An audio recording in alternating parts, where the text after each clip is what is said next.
मी कुठेही एकटी जाऊ शकते, मी तुला घाबरत नाही, मी कुठेही घाबरत नाही, एकटी राहू शकते. कृष्ण भगवंत म्हणतात तुझी परीक्षाच घेतो म्हणला.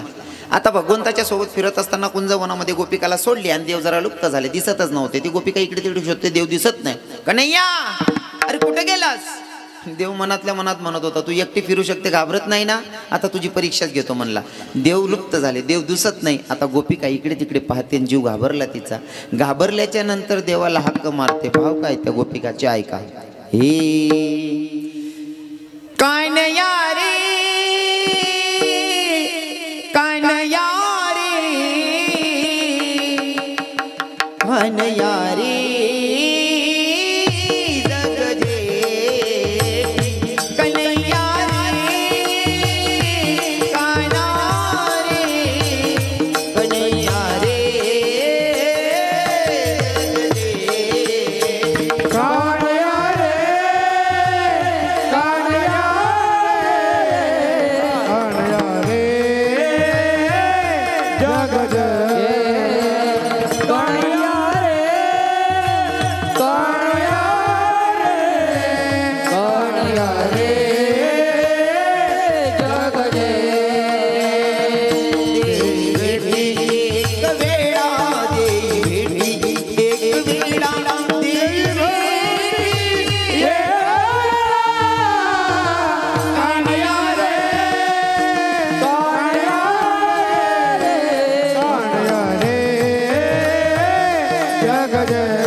भगवंत दिसत नाही पूर्ण अरण्यामध्ये ती गोपिका एकटीचा. आणि जेव्हा जीवनामधनं भगवंत वजा होतो का, आपल्या जीवनातून जर भगवंत गेला तो भैया जगणं मुश्किल होतं, जगणं मुश्किल होतं. ऐका, कारण संसारामध्ये भगवंताची जर जोड असेल ना तर जगणं लई सोपं आहे. जर भगवंत आपल्या सोबत असेल तर जगणं सोपं आहे. पण जेव्हा भगवंत आपल्याला एकटं करून टाकतो ना तर जग सोबत असल्यावर पण एकटंच राहिल्यागत वाटते, नाही का. जसं की हे जिंदगी की राहों में, जिंदगी की राहों में रंजो गम मेले है, जिंदगी की राहों में रंजो गम मेले है. बीड़ी है कयामत की, बीड़ी है कयामत की, बीड़ी है कयामत की और अकेले है. जिंदगी की राहों में रंजो गम मेले है, जिंदगी की राहों में रंजो गम मेले है. और सुनो, देव दिसत नाही. गोपिकातल्या अंतकरणातले भाव काय होते, मी माझ्या भावना त्या गोपिकाच्या भावना माझ्या शब्दातून व्यक्त होतोय, ऐका। ओ याद तेरी आएगी, याद तेरी आएगी, मुझको बड़ा सताएगी, जिद ये झूठी तेरी मेरी जान लेके जाएगी, याद तेरी आएगी। और सुनो, आपल्या जीवनातून जर भगवंत गेला तर काय असेल? हे बना के क्यों बिगाड़ा रे, बिगाड़ा रे नसीबा, शामा मेरे कन्हैया मेरे, शामा मेरे कन्हैया मेरे। तू का माने पाहिल मागे, एवढ्या वेगी अंतरला, हो एवढ्या वेगी, एवढ्या वेगी, एवढ्या वेगी, एवढ्या वेगी अंतरला।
दंडवत प्रणाम करतो।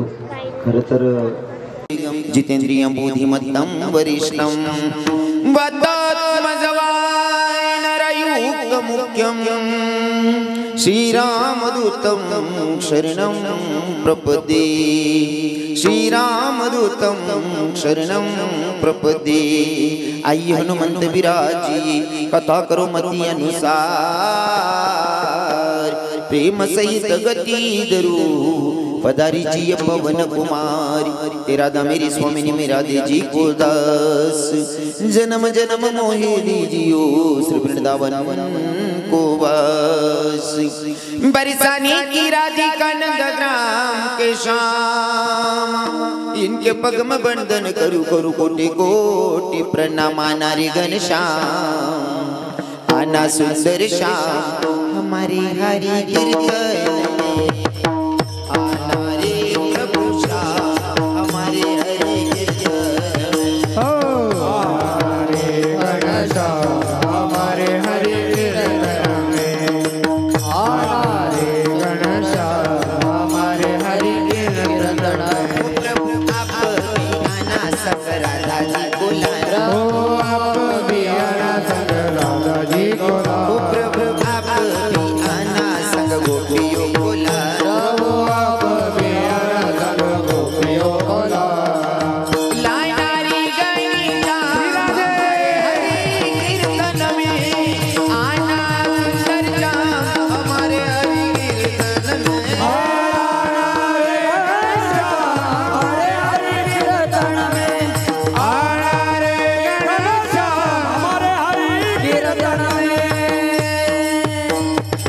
राधे तेरे चरणों की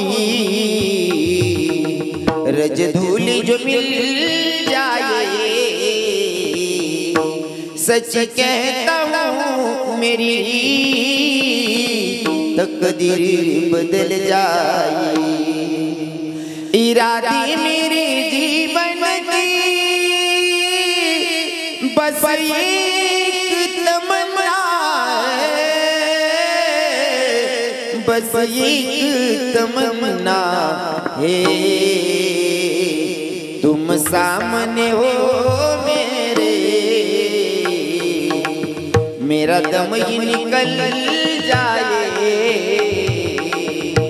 सच कहता हूँ मेरी तकदीर बदल जाए, राधे तकदीर बदल जाए। विठ्ठल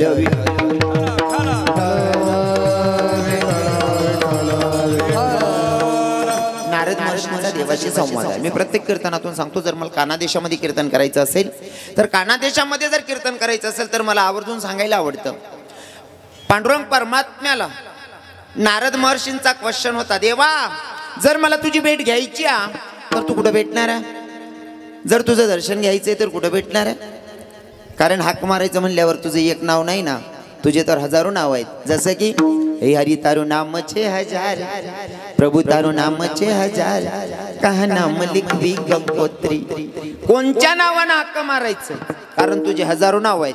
श्री अनंता मधुसूदना पद्मनाभा नारायणा जगत व्यापका जनार्दना आनंद घना विनाशा सकळ देवादिदेवा कृपाडुवाजी केशवा महानंदा महानुभवा सदाशिवा सज्जरूपा, इतकी सगळी नाव आहेत। मग तुला कोणत्या नावानं हाक मारायचं? तेव्हा देवानं सांगितलं, मला हाक मारण्यापेक्षा इकडे तिकडे शोधण्यापेक्षा जर माझी भेट घ्यायची असेल तर माझे भक्त जिथं माझं गुणगान गातात का तिथं माझी हजेरी असते। म्हणजे जेथे कीर्तनाची जागा तेथे पांडुरंग उभा। आता इथं कीर्तनामध्ये जर का पंढरपुराचा मालक येऊन हजेरी लावतोय, कीर्तनात जर का पंढरपुराचा मालक विटेवर न उडी मारून जर का मालेगाव मध्ये हजेरी लावतोय, लेनेनगर कैलासनगर मध्ये, तर मला सांगा आपल्या कानादेश पुराव कीर्तन आहे रे ओ आप्पा ओ भाऊ, याला कीर्तन म्हणतो रे काका, आडे बोलता कोण दादा काजबू। जर का पंढरपुराचा मालक इथं येऊन उभा राहत असेल तर मला सांगा आपल्या कानादेशाची श्रीमंत कानबाई माता येत नसेल का? कानुबाई माता येतच असेल, येत असेल नाही आलेली आहे। आणि जर देवी आली तर देवीचं अर्ध्या मिनिटासाठी स्वागत करूया। जसं की आराधीनबाई तुम्ही कुंकू घ्या, आरस केली बसून घ्या, आराधीनबाई तुम्ही कुंकू घ्या, आरस केली बसून घ्या।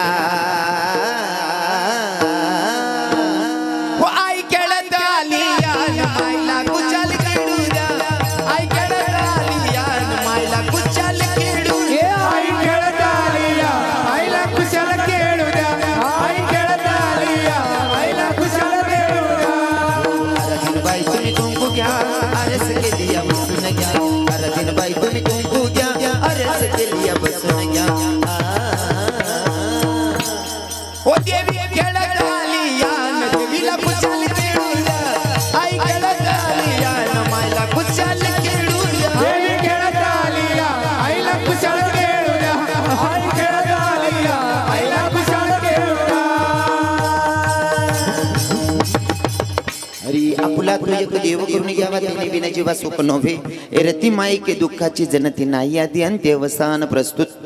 प्राप्त स्थळी प्राप्त प्रसंगी निवडलेला भंग जगद्गुरु जगदवंदनी संत सम्राट देवमान्य संत वारकरी संप्रदायाच्या कडस असताना शोभणारे तुकोबराय महाराज आणि हो तुकोबराय महाराज यांचा 4 चरणाचा अभंग आज भगवंताच्या साधू संतांच्या तुम्हा माता पित्यांच्या सेवेसाठी निवडला आहे। विठ्ठल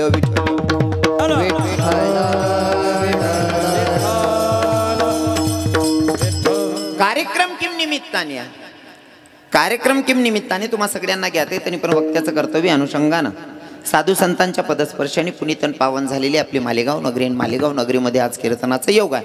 खरं तर निमित्त आहे, आजचं निमित्त आहे शिवरात्रीचा पर्व, म्हणजे परवाच्या दिवशी शिवरात्री आणि त्या निमित्ताने आजचं कीर्तनाचं योग आहे। विठ्ठल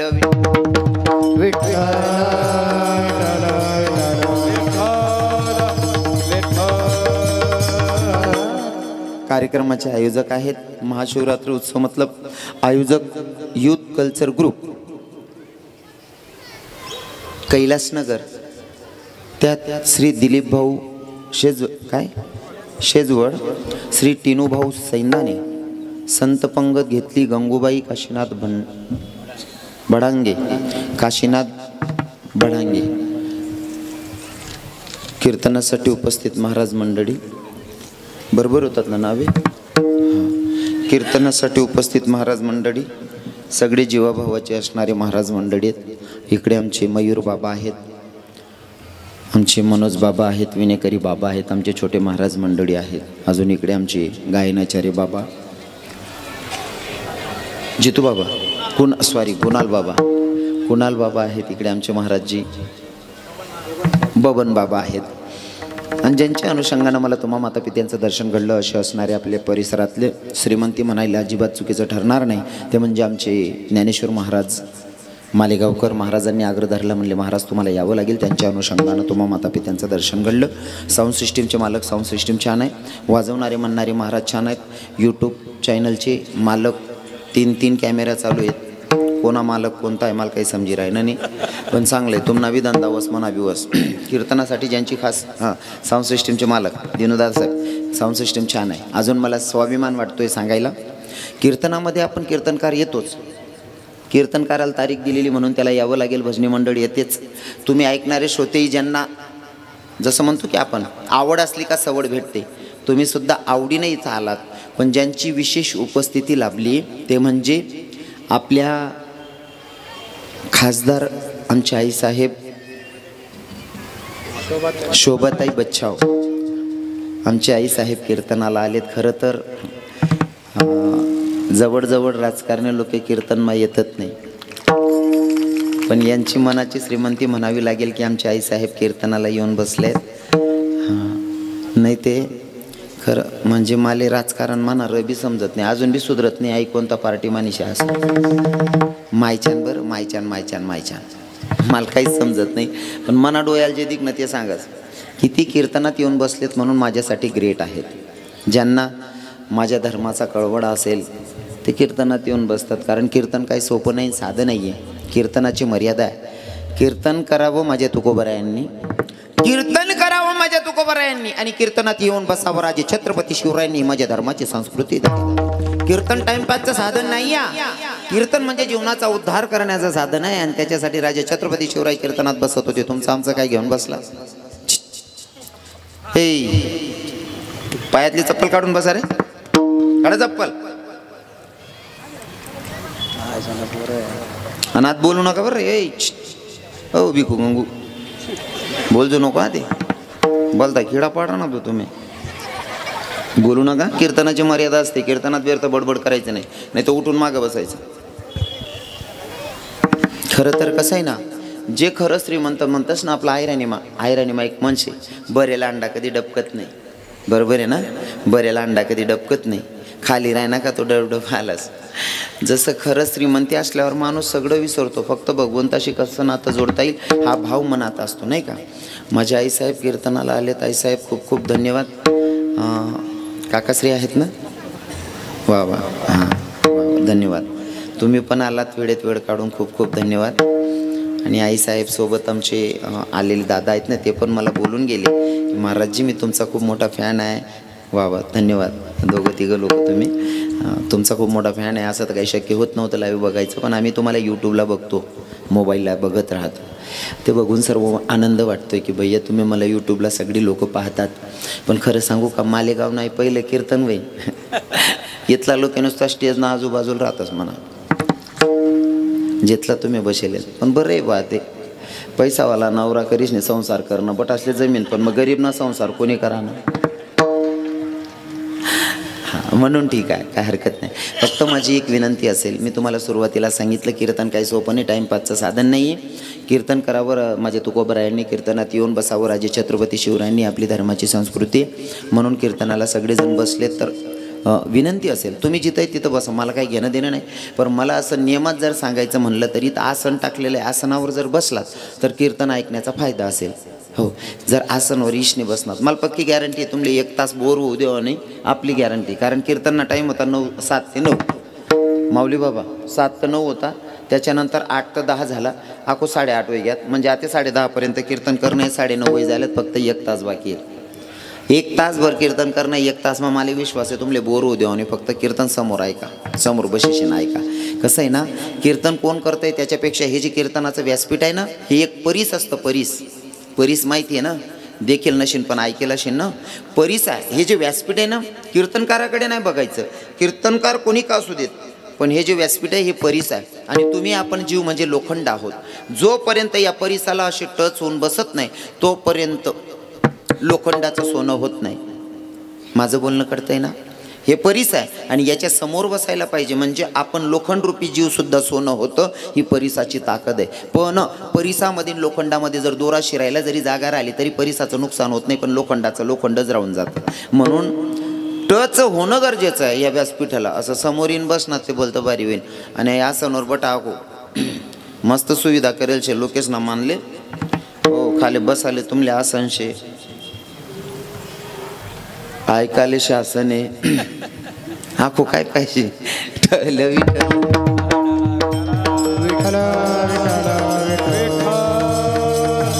विठ्ठल.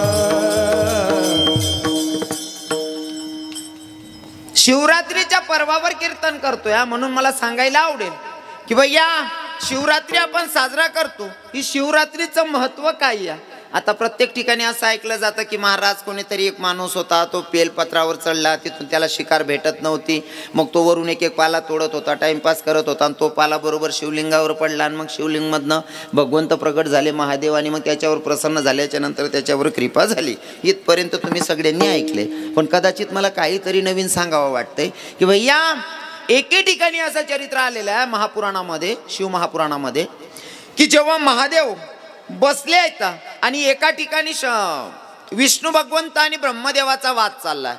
ब्रह्मदेव विष्णू भगवंताला सांगत होते मी तुमच्यापेक्षा मोठा आहे. विष्णू भगवंत म्हणतात कसं शक्य, अहो तुमचा जन्म माझ्या नाभी कमळातून आहे, मग तुम्ही माझ्यापेक्षा मोठे कसं काय असू शकतात. पण ब्रह्मा ऐकायला तयार नाही. दोघांचा वाद चाललेला आहे, दोघांचा वाद चालला. मग यांचा न्याय करेल कोण, न्याय करण्यासाठी कोणीतरी मध्यस्थी असलं पाहिजे. मग ते शंकर भगवंत मतलब महादेवाकडे आले. महादेवाकडे आले आणि महादेवाला सांगितलं देवा आमच्यात वाद आहे. म्हणे काय वाद आहे. ब्रह्मदेव सांगत होते, म्हणले मी विष्णू भगवंतापेक्षा पहिला आहे, म्हणले मी मोठा आहे.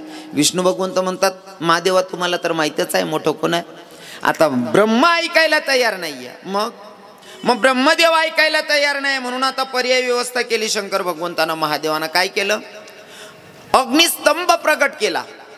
अग्निस्तंभ प्रगट केला आणि त्या अग्निस्तंभाला असं सांगितलं गेलं दोघं देवांना, ब्रह्मदेवालाही आणि विष्णुदेवालाही, कोणत्या तरी एका देवानं वरचं टोक आहे ना त्याला स्पर्श करून यायचं आणि कोणीतरी एकानं खालच्या टोकाला स्पर्श करायचा. आता ब्रह्मदेव म्हणले मी खालती जाणार नाही, वरच्या टोकाचा मी अंत घेऊन येतो. ब्रह्मदेवानं होकार दिल्याच्या नंतर विष्णू भगवंत म्हणले मला काय अडचण नाही, मला कुठेही पाठवलं जमतंय. आता विष्णू भगवंत खालत्याच तळाला जात होते, तळाशी जात होते. एवढे खाली उतरले तरी खालचा तळ सापडत नाही. विष्णू भगवंताला वाटलं की आता काय खरं नाही, आपल्याला काही तड सापडत नाही, म्हणून वरती यायला सुरुवात केली आणि येऊन महादेवाजवळ बसले.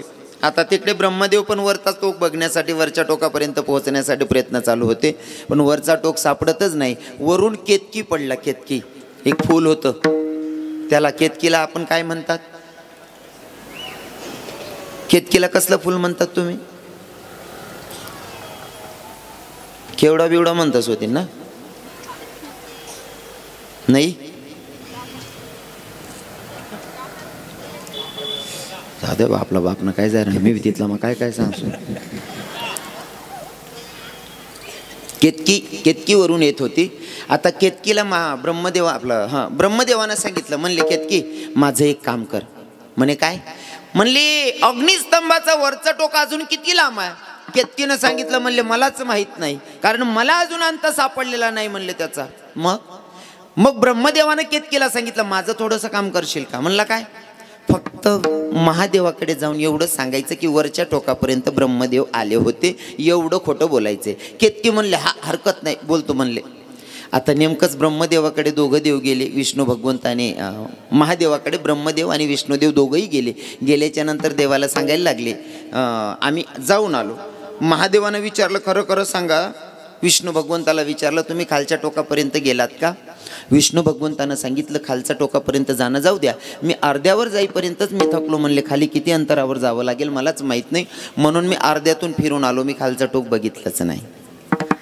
विष्णुदेवाने जे रिअल होतं खरं होतं ते सांगून दिलं.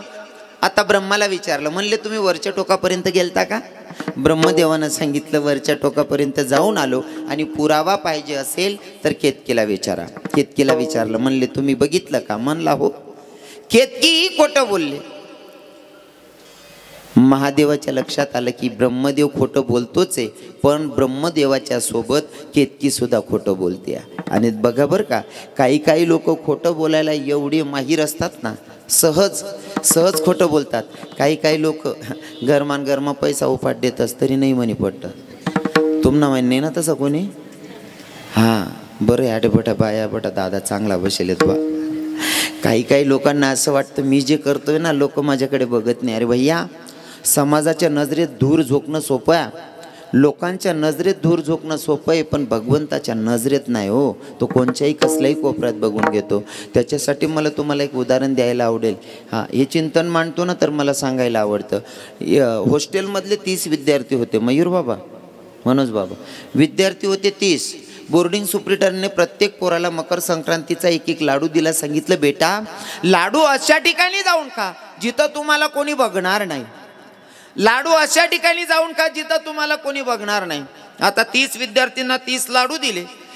ज्याच्या त्याच्या परीनं जो तो कोणी शेरीत मोरीत कानात कोपऱ्यात जाऊन ते लाडू खाऊन आले. दुपारची हजेरी घेतली बोर्डिंग सुप्रिटेंडंटने हॉस्टेलच्या पोरांची. सकाळी 30 विद्यार्थी होते, पण आता मोजले तर 29च भरतायत. म्हणले एक कोण गैरहजर आहे. मग नेमकं बाडूचा पत्ता नाही आहे. म्हणले का रे बाडू कुठे गेला? म्हणले सर आम्हालाच माहिती नाही बाडू कुठे गेला म्हणून. आता बाडूला दुपार झाली तोपर्यंत बाडू येत नाही, संध्याकाळ झाली बाडूचा पत्ता नाही. ते बोर्डिंग सुप्रिटेंडंट घाबरायला लागले. म्हणले कुठे गेला असन पोरग? आता एवढे घाबरायला लागले. नेमकं 5-5:30 वाजेच्या दरम्यान ते बाडू आला ना रूमच्या बाहेर आणि गुरुजींना सांगायला लागलं, मी आय कमिंग गुरुजी इकडे.